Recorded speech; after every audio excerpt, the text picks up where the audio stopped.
నమస్తే అమ్మా. నమస్తే అమ్మా. అమ్మ, ఇంట్లో చనిపోయిన వాళ్ళ చిత్రపటాలు అసలు పెట్టుకోవచ్చా? పెట్టుకుంటే ఎక్కడ పెట్టాలి? ఎలా పెట్టాలి? పూజా విధి విధానం ఏమైనా ఉంటుందా? అందులో నాకు ఇంకొక చిన్న డౌట్ కూడా యాడ్ చేస్తాను. మీరు ఈ సమాధానాలు చెప్పాక నేను యాడ్ చేస్తాను. అలాగేనమ్మా. చనిపోయిన వాళ్ళ చిత్రపటాలు ఇంట్లో పెట్టుకోవచ్చు, ఎందుకంటే పూర్వుల గురించి తెలియాలి కదా మనకి. అందువల్ల పెట్టుకున్నందువల్ల నష్టమేం లేదు. కాకపోతే వాళ్ళని పూజా గృహంలో పెట్టకూడదు. పెట్టకూడదు ఎందుకంటే వాళ్ళు పితృదేవతలు. దేవతలు వేరు, పితృదేవతలు వేరు. పితృదేవతలు కనుక వాళ్ళని పూజా గృహంలో కాకుండా ఇంట్లో ఎక్కడన్నా పెట్టుకోవచ్చు.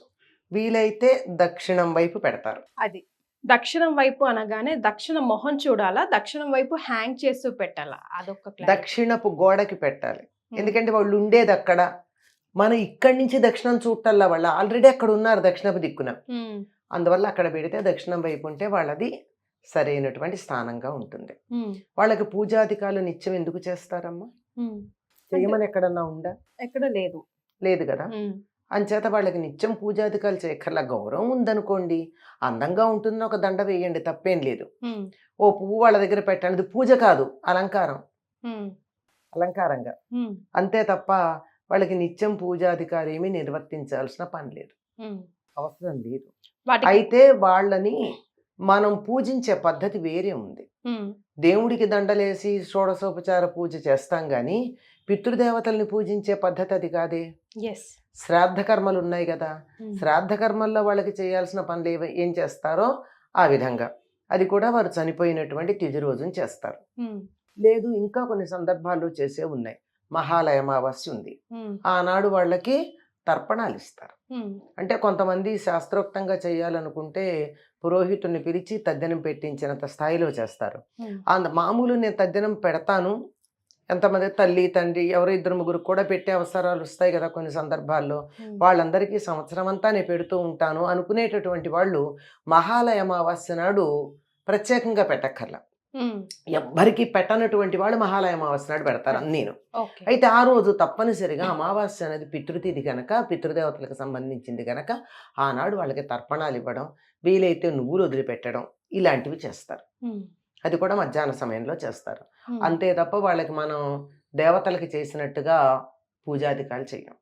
అందుకే పూలదండ వేస్తే గౌరవాన్ని సూచించటానికి వేయడమే తప్ప వేయాలని నియమం కూడా లేదు అని చెప్పి అపరకర్మలు చేసేటటువంటి వాళ్ళు చెప్పినటువంటి మాట. రైట్.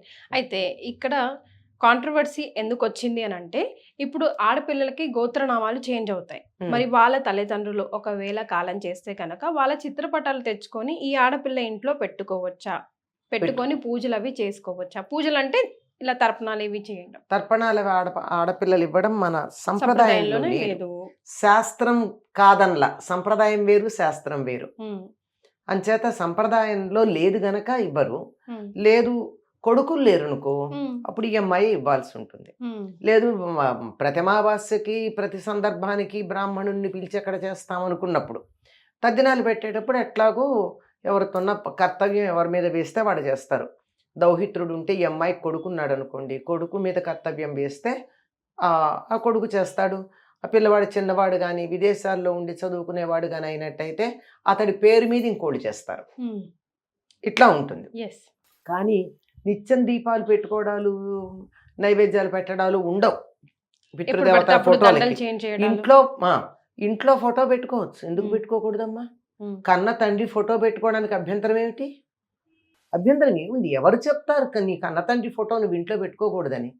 ఎంత వయసు వచ్చినా, 70 ఏళ్ళు వచ్చినా, 80 ఏళ్ళు వచ్చినా అప్లికేషన్ ఫారం రాస్తే నీ పేరు రాశాక ఫాదర్ నేమ్ రాస్తున్నామా లేదా? పెళ్ళైన తర్వాత ఫాదర్ నేమ్ రాయొద్దు అని ఎవరేం చెప్పరే. కావాలంటే wife of so and so అని రాస్తే రాస్తారు కానీ ఫాదర్ నేమ్ చెప్పకుండా ఉండరు కదా. ఫాదర్ నేము మదర్ నేము తప్పకుండా చెప్తున్నాం కదా. వాళ్ళు ఈ శరీరాన్ని ఇచ్చారు, శరీర సంబంధం తల్లిదండ్రులతో బిడ్డలకి ఎప్పుడు ఉంటుంది. అది ఆడపిల్ల అయినా ఉంటుంది, మగ పిల్లవాడైనా ఉంటుంది. దాన్ని కాదనగలిగిన వాళ్ళు ఎవరున్నారు? గోత్రనామాలు మారాయి కదా, అట్లా మీ తండ్రి ఫోటో తెచ్చుకోవచ్చో తెచ్చుకోకూడదు ఒక అనుమానం. ఇందుకోసమే అలా జరిగిందేమో, లేదంటే ఇప్పుడు తెలంగాణ సంప్రదాయంలో గుండ్రు బొట్టు పొడు బొట్టు అని ఉంటుంది కదమ్మా, వాళ్ళదొకటి మనదొకటి అలా కలపొచ్చో లేదో అలా ఇప్పుడు గోత్రనామాలు మారినంత మాత్రాన వేరే వాడి ఫోటోలు పెట్టుకోకూడదని లేదు కదమ్మా. దేశ నాయకుల ఫోటోలు పెడుతున్నాం, వాడు మన గోత్రమా పాడా? మరే ఇప్పుడు దేవుడని రాముడు అంటే దేవుడని ఒప్పుకున్నాం. అదే కానీ మనకి దేశ నాయకుల ఫోటోలు పెట్టుకుంటున్నాము, సెలబ్రిటీల ఫోటోలు, పిల్లలు అయితే క్రికెటర్లను పెట్టుకుంటున్నారు, మరొకళ్ళు అయితే సినిమా స్టార్లను పెట్టుకుంటున్నారు. ఆ ఫోటోలు పెట్టుకుంటుంటే అభ్యంతరం లేనప్పుడు తండ్రి ఫోటో పెట్టుకుంటే వచ్చింది ఏమిటి సమస్య? ఎస్ లేనిపోంది ఏదో ఒక మాట చెప్తూ ఉంటారు, కోడిగుడ్డు కీకలు పీకడం అని ఒక మాట ఉంది. అందులో గుడ్డులోంచి బిడ్డ బయటికి రాలేదు, పక్షి పిల్ల, దాని నుంచి ఈకలు తీస్తున్నట్ట. అట్లా ఉంటాయి ఇవన్నీను. లేనటువంటి దాని గురించి మాట్లాడడం అనేది. తల్లిదండ్రుల ఫోటోలు తప్పనిసరిగా పెట్టుకోవచ్చమ్మా. ఇప్పుడు పితృదేవతల శాపం అంటే దాని ద్వారా ఎలాంటి నష్టాలు వస్తాయి? ఇప్పుడు మీరు అన్నారు అడ్డబొట్టు నిలువు బొట్టు అన్నారు, అదొకటి అడిగారు కదా. అడ్డబొట్టు అంటే అడ్డబొట్టు కదా, గుండ్రని బొట్టు అన్నారు. గుండెను బొట్టు అంటే స్మార్తులు, నిలువు బొట్టు పెట్టుకునే వాళ్ళు వైష్ణవులు. స్మార్తులు ఆది నుంచి ఉన్నవాళ్ళు. స్మార్తులు అంటే స్మృతిని అనుసరించేవాళ్ళు. స్మృతి అంటే వేదం, వేదం చెప్పినట్టుగా జీవిస్తామనేటటువంటి వాళ్ళు స్మార్తులు. వీళ్ళని శైవులని పొరపాటు పడుతూ ఉంటారు, కాదు. అయితే వైష్ణవులు అంటే శ్రీ వైష్ణవం వచ్చాక శ్రీ వైష్ణవం పాటించే వాళ్ళు వైష్ణవులు. వాళ్ళు నిలువు బొట్టు పెట్టుకుంటారు. దానికి దీనికి సంబంధం ఏమిటి? ఇద్దరూ ఒకే సామాజిక వర్గానికి చెందిన వాళ్ళే అయి ఉంటారు. ఈ తేడాలు వచ్చాయంటే సామాజిక వర్గాలు మారిన చోట అసలు ఈ సమస్య లేదుగా. ఏమ్మా, ఇప్పుడు సామాజిక వర్గం అనే పదాన్ని మామూలుగా అర్థం కావాలంటే కులమో ఏదో చెప్పుకుంటాం. ఇప్పుడు కుల భేదాలు లేవని అన్ని కులాల వాళ్ళు పెళ్ళిళ్ళు చేసుకుంటూ ఉంటే, వాళ్లే చేసుకుంటూ ఉంటే బొట్లడ్డం ఏమిటమ్మా? ఏమి వాళ్ళని శ్రీ వైష్ణవం తీసుకుంటే నిలువు బొట్టు పెట్టుకుంటానేమో, లేదు నాకు నిలువు బొట్టు విసుగ్గా అనిపిస్తే గుండెన బొట్టు పెట్టుకుంటానేమో, సాధు తెచ్చి పక్కన ఇక్కడ పెట్టుకుని నేను మా మతం అనుకుంటానేమో. ఏముందానికి? అసలు తీసేస్తున్న వాళ్ళు ఎంతమంది లేరు మరే. అట్లాంటప్పుడు ఇవన్నీ దేనికో దానికి మనస్సులో ఏదో అభిప్రాయం ఉండి ఆ అభిప్రాయాన్ని సమర్థించుకునేటందుకు కారణాలు వెతుక్కుంటా, దొరికింది ఈ కారణం చెప్పి అది ఆపచ్చు అని చెప్పి వెతుక్కోవడం, ఎక్స్క్యూజెస్. అది అంతే తప్ప మరొకటి కారణం కాదమ్మా. రైట్. ఇందాక నేను అడిగిన ప్రశ్న అమ్మా, లైక్ పితృశాపం. ఆ ఇంటి ఎందుకు అభివృద్ధి రాదు, ఎలాంటి లోపాలు కనిపిస్తూ ఉంటాయి ఒకవేళ ఆ ఇంటికి పితృశాపం ఉంటే? పితృదోషం అని అంటాము. పితృదోషం అంటే తద్దినాలు అవి పెట్టకపోవడం. పితృదేవతలు అంటే ఒక్క నా తండ్రి పితృ అంటే మరి అమ్మ కూడా అందులో ఉంది కదా, నాన్న పేరులో. దాన్ని పితృదోషం అని ఎందుకంటారు అమ్మ కూడా ఉంటే? ఈ ఆడ మగ తేడాలన్నీ శరీరానికే. ఒక్కసారి ఈ జీవుడు ఇందులోంచి బయటికి వెళ్ళాక పితృదేవతల్లో భాగమైపోతాడు. అందువల్ల పితృదేవతలు అంటే మన అమ్మ నాన్నే కాకుండా మొత్తం ఈ జీన్స్ అని ఏదైతే చెప్తూ ఉన్నారో, ఒక వంశానికి సంబంధించిన లక్షణాలను క్యారీ చేసి ఇవన్నీ కూడా వాళ్ళు ఆ పితృదేవతలుగా పరిగణించబడతారు. వాళ్ళ పట్ల అపచారం చేయడం అంటే రెండు రకాలుగా చేయడం ఉంటుంది. ఒకటి సంతానాన్ని పొందకపోవడం. మనకి శరీరం రావడానికి తల్లిదండ్రులు కృషి చేస్తే కదా వచ్చింది ఈ శరీరం.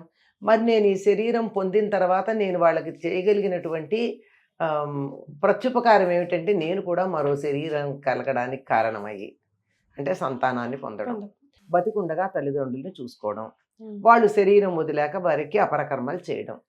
ఈ మూడింట్లో ఏది చేయకపోయినా పితృదోషం తగులుతుంది.